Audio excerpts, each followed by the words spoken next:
MN news महाराष्ट्रामध्ये आपल्या सर्वांचं स्वागत आहे.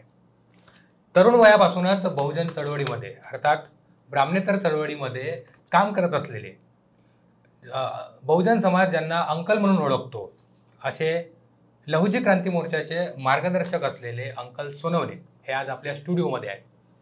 आज त्यांच्यासोबत आपण विविध मुद्द्यांवर चर्चा करणार आहोत. आरक्षणासंदर्भात असेल किंवा लहुजी वस्ताद साळवे यांच्या स्मारकासंदर्भातील असेल, तर या सर्व मुद्द्यावर आपण आज त्यांच्याशी चर्चा करणार आहोत.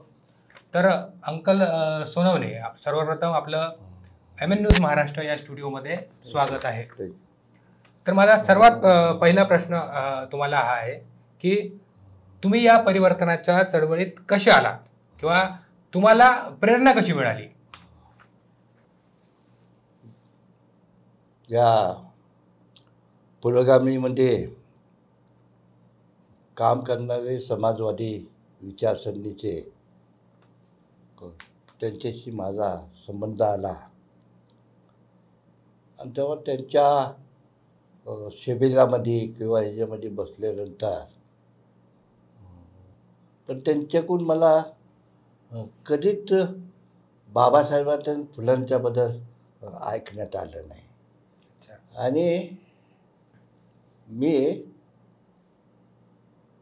थोडं माझं वाचन असल्या कारणाने मी फुल्यांचं बाबासाहेबांचं थोडं वाचलं होतं, पण तिथं काय सापडा ना. आणि नंतर आमच्या समाजाच्या तरुण मुलांची बैठक मी घेतली. त्या मुलांना सांगितलं की आपल्या समाजामध्ये प्रबोधनाच्या दृष्टीने विचार करायला पाहिजे आणि प्रबोधन करत असताना फुले आंबेडकर शाहूचा विचार आपल्या समाजापर्यंत जायला पाहिजे, कारण त्याच्याशिवाय आपलं कल्याण होणार नाही. तर आपण सर्व तरुण मुलं होते आणि त्या मुलांमध्ये दलित संघ DSS अशी नावाने संघटना बांधली. अण्णाभाऊच्या जयंतीनिमित्त महाराष्ट्रभर फिरण्याच्या दृष्टीने आम्ही, पण अण्णाभाऊ सांगत असताना, लहुजी सांगत असताना हे फुले आंबेडकर शाहू हे सांगत गेलो समाजामध्ये. आणि समाजामध्ये गेलं असताना मग जर्नलिस्ट थोडे कार्यकर्त्यांची मुलाखती ते चर्चा होऊ लागली जर्नलमध्ये. मग आम्हाला बामशिस्ते आदरणीय खापर्डे साहेब आणि काशीरामजी यांच्या कार्यकर्त्यांची, अंबाडे साहेब असतील, चांदेकर असतील, वासनिक, हे आमच्याकडे संबंध जोडू लागले. संबंध तुमचा जोडला आणि जोडल्यानंतर मग आम्ही एक अधिवेशनाला दिल्लीला गेलो. दिल्लीमध्ये ते पाहिलं आणि आपण पण छोट्या ह्याच्यामध्ये येऊन जेव्हा ह्या समुद्रामध्ये पाहिल्यानंतर आमची थोडी विचार करण्याची क्षमता वाढली. आणि मग जोडत असताना पण एक बहुजन समाजाचं मोठं संघटन बामणी विचारांना विरोधी असलेले, आता पुरोगामी बरेच पुरोगामी आहेत, पण त्याचे मार्गदर्शक सर्व बामण होते. हे आमच्या लक्षात आलं तिथं. आणि कॅडेट कॅम्प मग त्यांचं आम्ही घेऊन जाऊ लागलो, कॅडेट कॅम्प समजू लागलो. मग हे गोड जोडल्यानंतर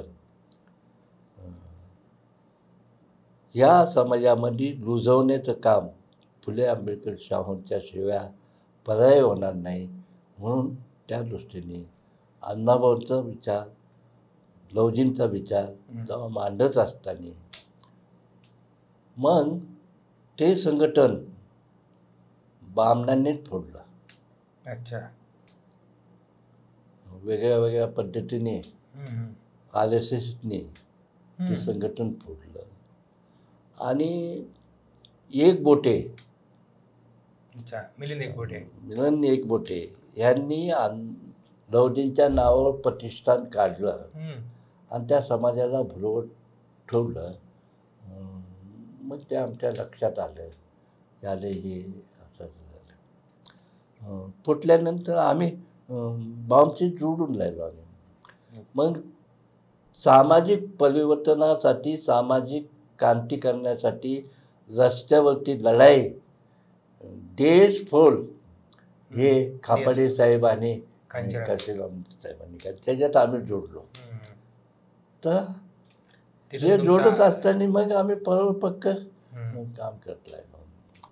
मग शत्रू समाजामध्ये आम्ही सांगू लागलो, शत्रूच्या दृष्टीने मान्यच करत राहिले. पण शत्रू फार हुशार होता. कारण आमच्यातला एखादा मुलगा जरा थोडा 10वी शिकलेला, आता त्यांच्याकडे बँक भरपूर आहेत त्यांच्या बरोबर संघटना. मग त्याला पट्ट्यावाल्याची नोकरी द्यायची कुठंतरी. मग त्यांनी समाजामध्ये सांगायचं पोटाचा प्रश्न सोडवतात. आणि आमच्या लक्षात आलं एकाचा कुटुंब चालवून समाजाचं चालत नाही ना. बरोबर. मग ते लक्षात येऊ लागलं. मग हे आम्ही उघडं मांडू लागलो देशफोडच्या वतीने आणि समाजामध्ये परिवर्तन घडवू लागलो. या फुले आंबेडकर शाळामध्ये मग आम्ही जास्ती जोडलो आणि तिथून तुम्ही मग जास्त प्रमाणात काम करायला सुरुवात केली. तुम्ही इतके वर्ष चळवळीत काम करत आहे, अगदी तरुण वयापासूनच. तर ती चळवळ आज किती बदललेली दिसते, किंवा बहुजन समाजामध्ये आज किती बदल झालेला तुम्हाला दिसतोय? कारण देशाचा विचार केला, महाराष्ट्र राज्याचा तर ठीक आहे, पण देशाचा विचार केला. बाबासाहेब भारताचे संविधान दिलेल्या असताना, लिहिल्या असताना ते संबंध भारतामध्ये प्रसिद्ध होते. अगदी बरोबर. पण बाबासाहेबांनी फुल्यांचं गुरुस्थान मानलं. मग फुले लोकांना माहितीच नव्हतं. बरोबर. महाराष्ट्रात सुद्धा एवढं माहिती नव्हतं. मग शत्रू म्हणू लागला फुल्यांना, आणि तो हाडसर पुढे जाऊ शकत नाही. पण बामसेठने, खापडे साहेबांनी महाराष्ट्राच्या बाहेर फुल्यांना नेलं. अगदी बरोबर. आणि तिथं बाबासाहेबांचे फोटो होते, पण फुल्यांचे नव्हते एवढे नाही. तर त्यांची ओळख अशी होती, पगडीवाला बाबा और टायवाला बाबा अशी ओळख होती. एक कार्यक्रमामध्ये आम्ही जात असताना का थांबल्यात म्हणून पाहिलं. पंजाबच्या अलीकडचंच आहे मला वाटतं. तिथं बाबासाहेबांचा फोटो आहे, म्हणजे पगडीवाला बाबाने. मग आपण एका कार्यकर्त्याला पाठवून फुल्यांचा फोटो, जवळच आपलं ऑफिस होतं, तिथून तो मागून तो कार्यक्रम केला. मग पगडी तो फुल्यांना भारतामध्ये पोचवण्याचं काम हे बामसेठने केलं. म्हणून समाजामध्ये प्रबोधन करत असताना अण्णाभाऊंचा जेव्हा पुतळा बसला त्याला की शत्रूंनी या बौद्ध समाजाचे आणि मातंग त्यांचा वाद कसा उभा राहील. तर अण्णाभाऊंच्या दृष्टीने म्हणजे बघा बौद्ध समाजाला सांगितले बरोबर. तुमच्या अपोजिट तो पुतळा आलाय, आता तो समाज तिकडे घुटणार. बरोबर. म्हणजे भांडणं लावण्याचा कार्यक्रम चालू केला. मग ते फारच वेगळ्या वेगळ्या पद्धतीने प्रश्न उभा लावू लागले समाजामध्ये. बरोबर. तुम्ही लहुजी क्रांती मोर्चा संघटनेचे मार्गदर्शक आहात. काय आहे लहुजी क्रांती मोर्चा, किंवा त्यांची नेमकी भूमिका काय आहे आणि ते कशासाठी काम करते? पहा, भारतामध्ये अस्पृश्यांना शिक्षण घेण्याचा अधिकार नव्हता. बरोबर. इथं महाराष्ट्र राज्यामध्ये आणि पुण्यामध्ये फुल्यांनी शिक्षणाची ज्योत लावली. अगदी बरोबर. सावित्रीबाई फुले आणि लहुजी त्यांच्या संघ होते. महात्मा फुल्यांच्या संघ क्रांतिकारक लहुजी. आणि त्यांनी समाजामध्ये प्रबोधन करत असताना मगाशी मी जे मुद्दा तुमच्या संग मांडला, संघवाल्यांनी त्यांना त्यांचं साहित्य नव्हतं. बरोबर. मग त्यांना जोडलं कोण? फुल्यांना जो आपला टिळकांना जोडलं, बाळ फडक्यांना जोडलं. जोडून पहिल्यांदा महाराष्ट्रामध्ये पिंपरी चिंचवडमध्ये फडके आणि लहुजी वत्सा साळवे यांचा पुतळा संघवाल्यांनी बसवला. अच्छा. आणि ते समाजामध्ये प्रेरणा देत राहिले. आता टिळकांचं पाहिलं तर ते आमच्या लक्षात आलं का, तर बहुजन समाजाला विकासाच्या दृष्टीने पुढे जाण्याच्या दृष्टीने शाहू महाराजांनी आरक्षण जाहीर केलं. बरोबर आहे. तर त्याच्या विरोधात बहुमताने फक्त टिळके होते. मग मातंग जातीला कसे काय जोडले असं आमच्या मनात कल्पना, प्रश्न निर्माण झाले तुमच्या मनात. बरोबर, अगदी बरोबर. आणि फडके हे कसे जोडले? म्हणजे तुम्हाला असं म्हणायचं आहे की ते चुकीचा इतिहास चुकीचा इतिहास सांगू लागले. फुल्यांच्या ग्रंथामध्ये मुद्दा आला, राणीला पत्र लिहित असताना इंग्रजी की तुम्ही आम्हाला शिक्षणासाठी मानधन देता, पण अस्पृश्यामध्ये क्रांतिकारक लहुजी वत्सात मांग, पहिले साळवे बोलत नव्हते. अच्छा. मांग, हे लहुजी मांग हे अस्पृश्यांची मुलं शाळेत नेऊन सोडत असताना ते मानधन तुमचं कमी पडतं, तर मानधन वाढवावा, एवढा मोठा पुरावा फुल्यांच्या ग्रंथात. आम्हाला ह्यांच्या कुणाच्याच बामणी विचारांमध्ये लहुजींचा इतिहास आम्हाला काही समजू लागला नाही. म्हणजे एवढा मोठा पुरावा तिथं सापडल्यानंतर फुल्यांचं काम करतो. आता काय खोटा एक विचार ते सांगतात, मलेंत देशासाठी जगंत देशासाठी. आता हे देश नव्हता तिथं, कुठं लाटे होते छोटे छोटे मोठे. बरोबर. कोणत्या देशासाठी बनायला, कोणत्या देशासाठी जगत, काय समजलं नाही. त्यांनी जोडलं, त्यांनी त्यांच्या पद्धतीने मांडू लागले.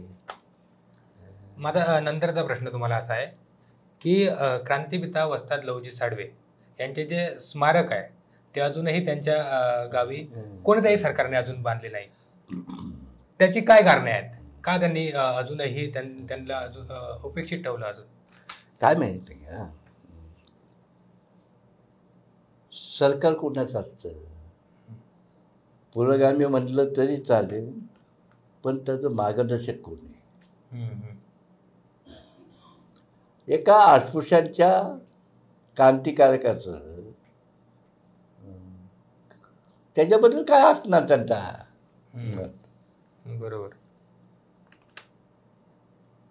जोपर्यंत फुले शाहू आंबेडकरांच्या विचारांचा सत्तेच येत नाही तोपर्यंत बहुजनांचं मनातल्या काय पूर्ण होऊ म्हणजे शकत नाही. या महापुरुषांच्या विचारांचे लोक सत्तेत नसल्या कारणाने असा प्रकार घडत आहे असं तुम्हाला म्हणायचं आहे. आता तुमच्या पुढाकाराने पस्ताद लहुजी साळवे यांचं स्मारक उभारणार आहे. कसे असेल ते स्मारक आणि त्याची भव्यता, आणि हे उभारण्यासाठी काय सरकारकडून तुम्ही मदत घेणार आहे का?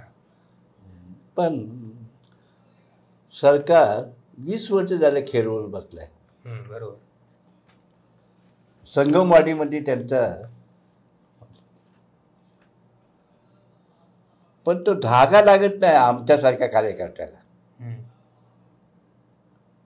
मग आम्ही बोलायला लागलं म्हणजे ते यायचं समाजाचा पडलात पडतोय तर पुढेच आहे ना, तुम्ही काय तर बोलताय.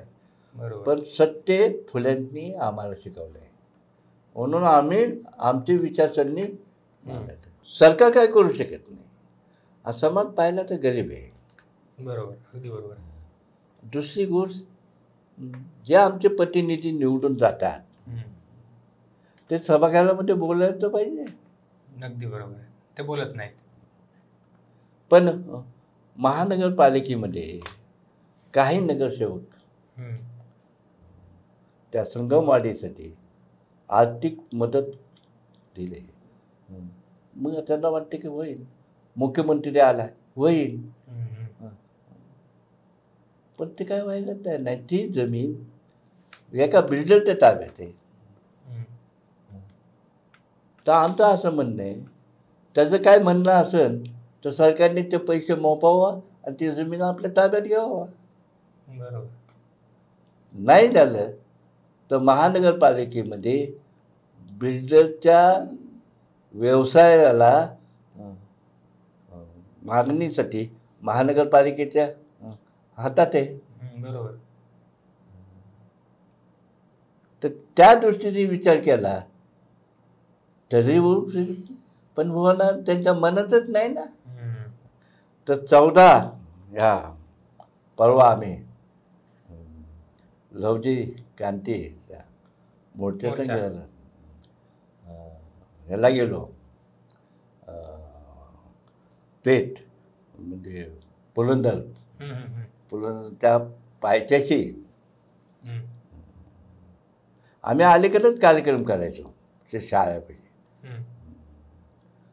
पण लहुजी वस्ताद त्या आपले जे कार्यकर्ते होते त्यांनी म्हणजे चला तुम्ही. लहुजी क्रांती मोर्चाचे कार्यकर्ते. लहुजी क्रांती मोर्चाचे सर्व कार्यकर्ते पदाधिकारी होते. मला म्हणले चला वर जाऊ आपण.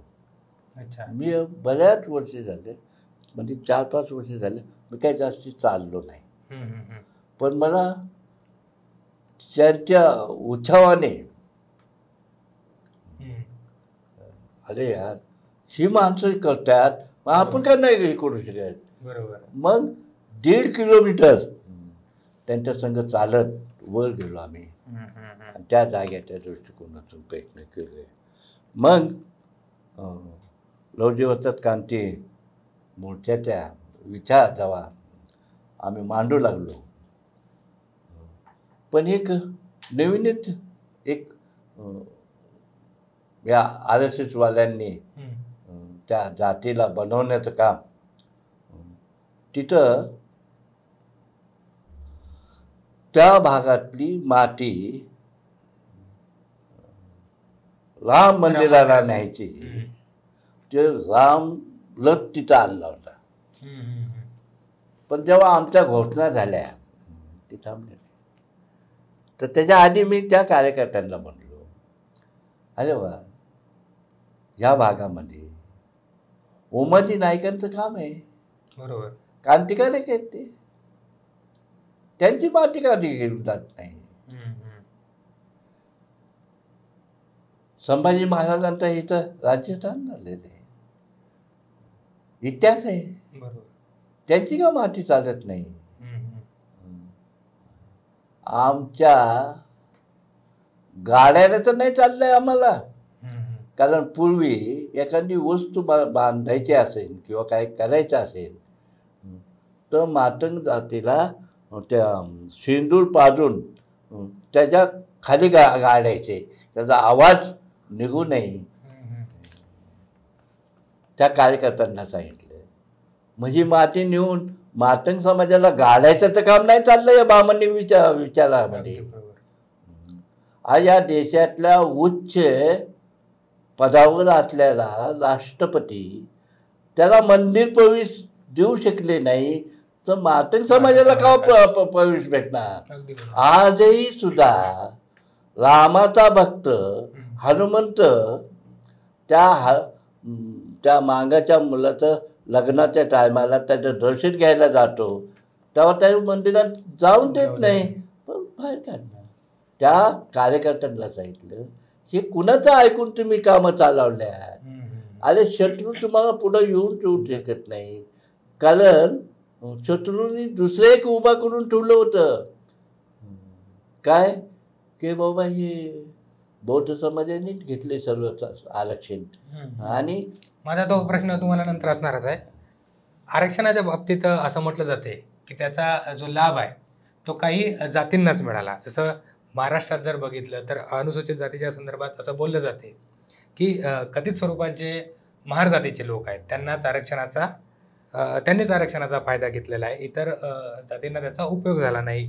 आणि यालाच आधार बनून जे ब्राह्मणवादी लोक आहेत ते जातीमध्ये भांडणं लावण्याचं काम करतात. हा एक राष्ट्रीय मुद्दा आहे. तर यावर तुम्ही उपाय म्हणून काय सुचवाल जेणेकरून जे जातीमध्ये भांडणं होत आहे ते भांडणं संपतील, काय सांगाल? हे शत्रूंनी लावलेलं भांडण आहे. बरोबर. बाबासाहेबांनी असं कुठेही कोणत्याही जातीबद्दल त्याचे आरक्षण ठेवलं नाही. सर्वांना अस्पृश्यांना बरोबर, ते बी 13%. आता संख्येच्या प्रमाणात 13%. 13%मध्ये तुम्हाला टक्केवारी किती द्यायची. पण माझं त्याच्यावर असं मत आहे, मी ज्या ठिकाणी राहतो तिथं बौद्ध समाज आहे. बरोबर. ते काय आणि मातंग जाती ही दोन्ही माणसं. आमच्या इकडे लोखंडाचा बाजार आहे. अच्छा. ते जे हमाली करतात दोन्ही माणसं, दोन्ही बौद्ध आणि माता. आणि आमच्या आया बहिणी आमच्या शेजारीत आम्ही कॅबमध्ये येणार आणि सिटीमध्ये राहणार, मध्येच आम्ही राहायला आहे. म्हणून कॅबजवळ आहे बंगले, पारशी समाज आहे, सिंधी समाज आहे, बरोबर, इलानी समाज आहे. मग त्यांचं धुणं बांधायचं काम ह्या आमच्या आया बहिणी दोन्ही समाजाचे करतात. बरोबर. पण बाबासाहेबांच्या प्रेरणेने त्या समाजाला शिक्षणाचं माहिती पडलं, शिक्षण काय वस्तू आहे. पण मातंग जातीमध्ये शिक्षणाचं प्रमाण माहिती नव्हतं. शिकायचं आणि ज्या मार्गदर्शन करणारी जी माणसं आहे तर लीडर म्हणतात, त्यांच्याकडे काय नसेल तर समाजाकडे काय येणार आहे. अगदी बरोबर आहे. तर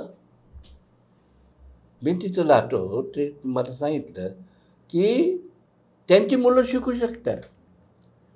आज मी जिथं राहतो ना तर उच्च पातळीवर शिकण्यासाठी अधिकारी होण्यासाठी ते दोन्ही मुलं माझ्याकडे आले. म्हणलं अंकल आम्हाला संविधान पाहिजे, संविधान पाहिजे. कशाला तयार घेऊन जा म्हणून त्यांना संविधान दिलं. म्हणजे माझं म्हणायचं हेतू त्या समाजाला प्रेरणा शिक्षणाची बाबासाहेबांनी दिली. आमच्या समाजाला प्रेरणा लहुजींनी पहिल्यांदा शिक्षणाच्या दृष्टीने अस्पृश्यांच्या दृष्टीने दिली. बरोबर. अहो त्यांच्या स्वतःची भावाची मुलगी मुक्ता ही तिसरी शिकत असतात त्यांनी धर्मचिकित्सा त्यांनी करू शकली आणि उच्च शिक्षण घेतलं असतं तर माणसाच्या डोक्यातून नवीन विचार नवीन प्रेरणा जगात काय चाललंय हे समजतं.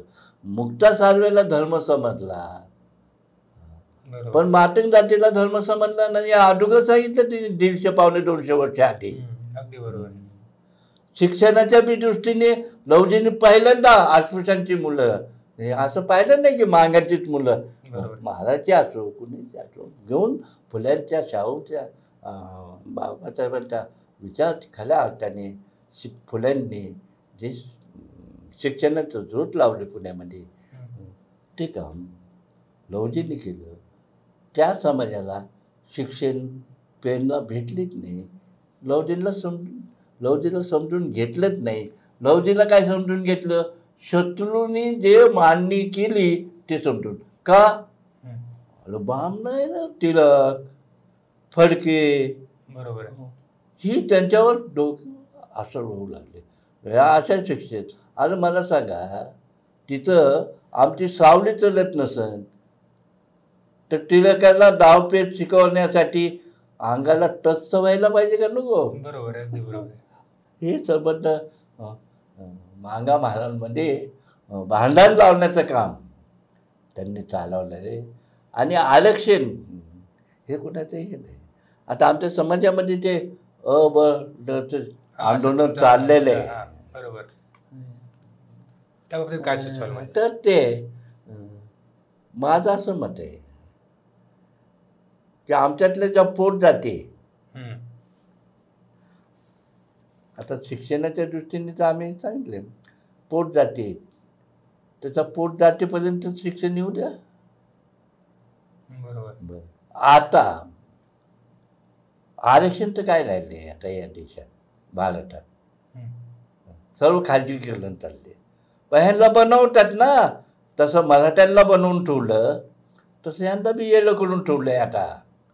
का की आपले सेपरेट मागा सेपरेट मागं चांगले आहे गोष्ट आहे. प्रगतीच्या दृष्टीने चांगले आहे. तेव्हा कोणी कुणा सांगितलं का कुणी बंधन केलं का तुम्हाला की शाळेमध्ये मुलं सोडू नका? पण एक गोष्ट आम्हाला अडचण झाली महानगरपालिकेमध्ये आमच्या समाजाच्या महिला पुरुष आरोग्याच्या दृष्टिकोनातून काम करत असताना तिथं घाण भत्ता ज्यांना असेल त्यांच्या मुलांना शिकण्याचं म्हणजे कामाचं ते लगेच त्यांना घेत होते. ते आमच्या अडचणी आले त्या शिक्षणाला.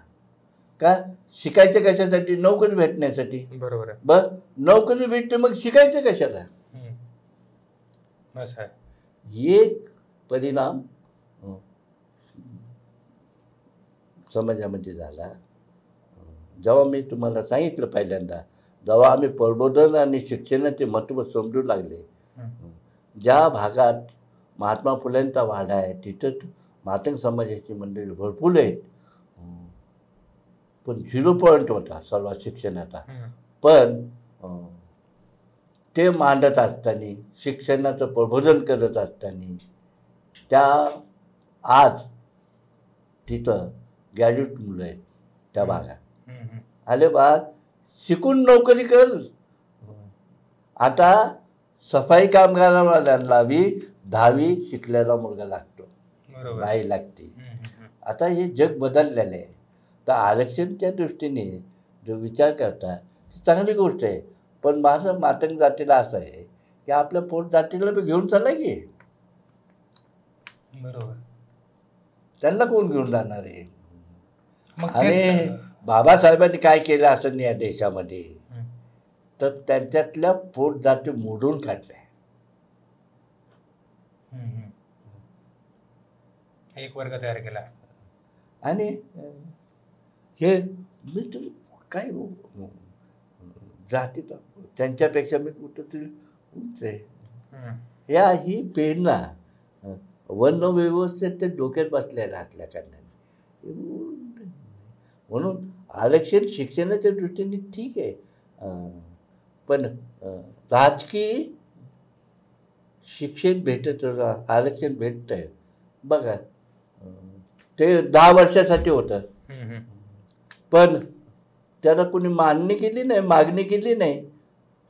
पण शत्रू 10 वर्षांनी वाढवतोय, कारण गुलामांची लक्ष नाही ना. ते गुलाम सभागृहामध्ये बोलत नाही.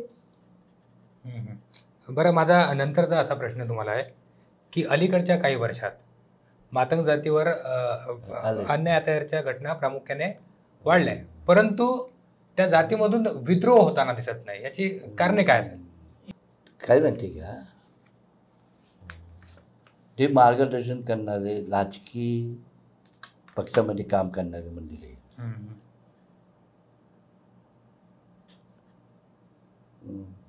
त्या सरकारच्या मध्ये काम करणारी जी माणसं असतील ते सरकारच्या विरोधात कसे काय बोलते? अगदी बरोबर आहे, नाही बोलणार. मग समाज का उतरणार नाही? तर समाजाच्या नेतृत्वामध्ये परिवर्तनाच्या चळवळीमध्ये काम करणारा कार्यकर्ता असेल तरच समाजाचं बाहेर येऊ शकतं. पण 1919 आमच्या पुरोगामी विचारामध्ये असलेल्या सर्व मंडळींनी जेव्हा महाराष्ट्रभर आरक्षणच्या दृष्टीने मोर्चा निघू लागले, पण पुण्यामध्ये आम्ही तो प्रयत्न केला की सर्व पक्षाचे माणसं एका जागी आणले आणि तो मोर्चा काढला. त्या मोर्चाचं कुणी नेतृत्व करायला नव्हते. तेच माझा प्रश्नच असा, आता नंतरचा प्रश्न माझा हाच होता की नेतृत्वाबद्दल. जर साहित्यरत्न अण्णाभाऊ साठेनंतर मातंग जातीमध्ये नेतृत्व उदयास आलं नाही किंवा ते येऊ दिलं नाही, यावर काय सांगाल? बघा, मातंग जातीमध्ये एक सवय प्रबोधनाच्या विचारामध्ये येत नाही. लगेच राजकीय ज्याला थोडं आपलं वलव झालं समाजामध्ये की त्याला नगरसेवक व्हायचं स्वप्न पडतंय. अच्छा, बरोबर. मग पक्षामध्ये या ना, पक्षाचा विचार करतात, समाजाचा विचार कमी करतात. फक्त इलेक्शनला समाजाचा विचार करतात, त्यांना मतं पाहिजे असते म्हणून. आणि इलेक्शन झाल्यावर काय विचार करायचा? अगदी बरोबर. असं आहे समाजामध्ये. तर बौद्ध समाजामध्ये एक मला आवडलं, मग ते कुठेही जाऊ द्या, भाजप संघ गेले, आजही भाजप संघ गेल्या, विचारसरणीतून जमत नाही, बरोबर, पण सत्तेसाठी ते तिथे गेले. पण बाकीची जी फळी आहे ते अन्यायाच्या विरोधात आवाज उठवण्याच्या दृष्टीने जागृत आहेत. तसं मातंग जातीमध्ये पक्षाच्या विरोधात नका ना बोलू. अच्छा, पक्षाच्या विरोधात नका बोलू का? त्यांना अडचण येते म्हणते, आम्हाला अडचणीमध्ये येत आहेत. आणि मग लोकांना बाबासाहेबांनी हे आरक्षण दिले कशासाठी? म्हणजे ते पक्षाचा विचार करतात. एकंदरीत असं म्हणायचं झालं तर ते पक्षाचा विचार करतात, समाजाचा विचार करत नाहीत. मग तेच आता नेतृत्व कसं समाजामध्ये नेतृत्व निर्माण होईल? आता लवजीवरचा क्रांती मोर्चाचा ते मला अपेक्षा आहे की याच्यातून काय घडू शकते, याच्यातून नेतृत्व उदयास येऊ शकते. कारण जेवढ्या लवजींच्या नावावर संघटन आहे हे सर्व RSSचे बच्चे आहे. अच्छा, ही क्रांतिकारक लवजी वस्ता मोर्चा हे परिवर्तनाच्या विचारातून ते संघटन आले. आणि मला असं वाटतंय की हे समाजामध्ये परिवर्तन घडवून आणू शकतात आणि समाज उभा करू शकतात. स्वाभिमानाने शत्रूच्या गोट्यामध्ये जाण्यापेक्षा आपलं सेपरेट आसून व्हावं. पण जेवढ्या संघटना लवजींच्या झाल्यात पुण्यामध्ये हे सर्व RSSचे आहेत. अच्छा. तर माझा नंतरचा प्रश्न असा आहे की आज जे तरुण या परिवर्तनाच्या चळवळीत येत आहे किंवा जे काठावर बसून ही आंदोलने पाहत आहेत, त्यांना तुम्ही काय संदेश द्याल? आता या आपल्यातून त्या लवजी वस्तात क्रांती मोर्चाच्या काही मातंग जातीच्या मुलांचं मी भाषण ऐकलं. मला आशा वाटली की आता समाजामध्ये काहीतरी घडू शकते. ही मुलं तरुण आहे. आजही आम्ही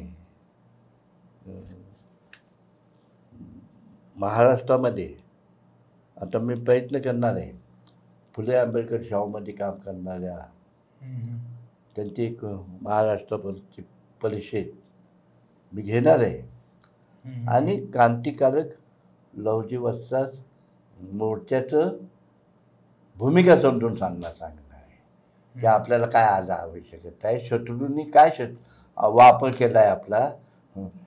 क्रांतिकारक लवजी वस्तात साळवे याचा वापर त्यांनी केला आहे.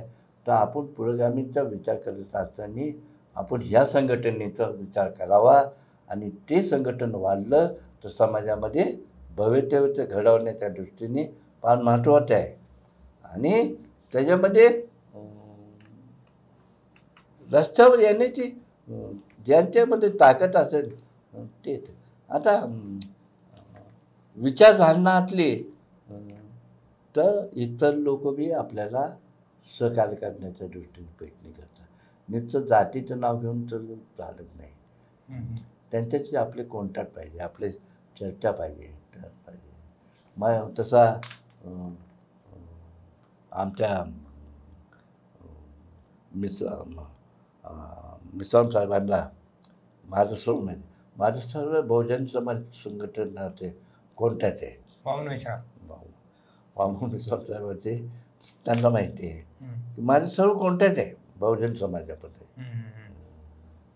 त्या दृष्टीने आम्ही संघटित कसं होऊ, बहुजनांना बी आपल्या संघ घेऊन जात असताना लवजी एका जातीचं म्हणून नका करू, तर त्याला सर्व जातीची संघटन बांधा.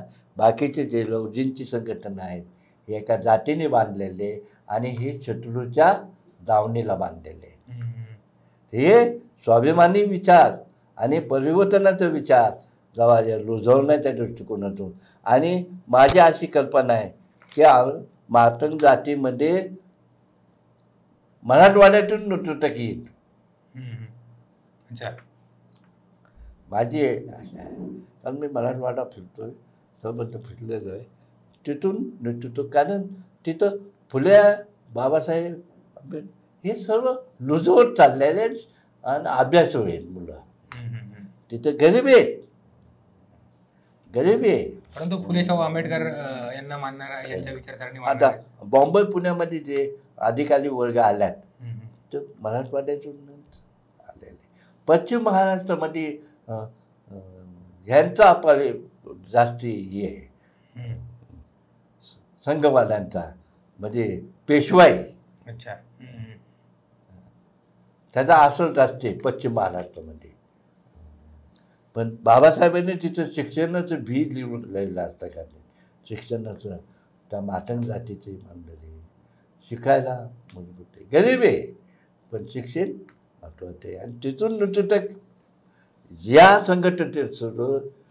संघटनेतच नेतृत्व संबंध महाराष्ट्र राज्यामध्ये आता आशा वाटते मला.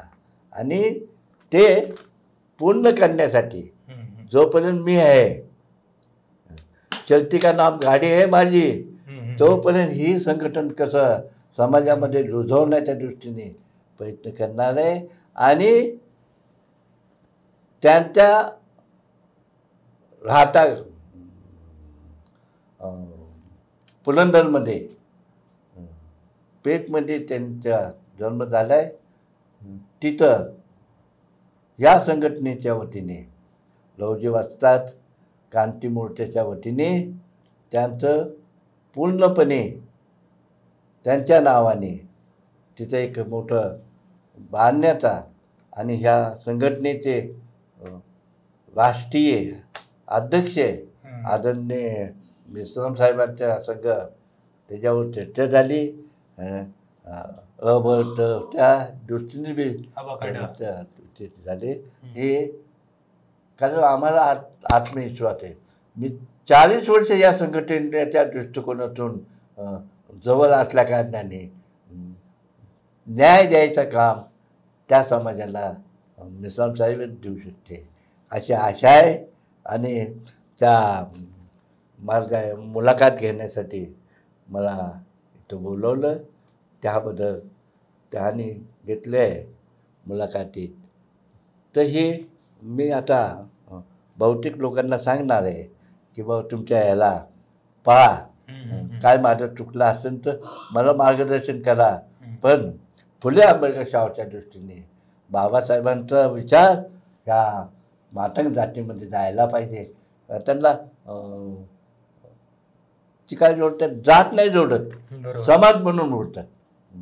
आणि समाज एक जात होऊ शकत नाही. सर्व समाज आपला एका जागी आला त्याला समाज म्हणू शकतो आपण.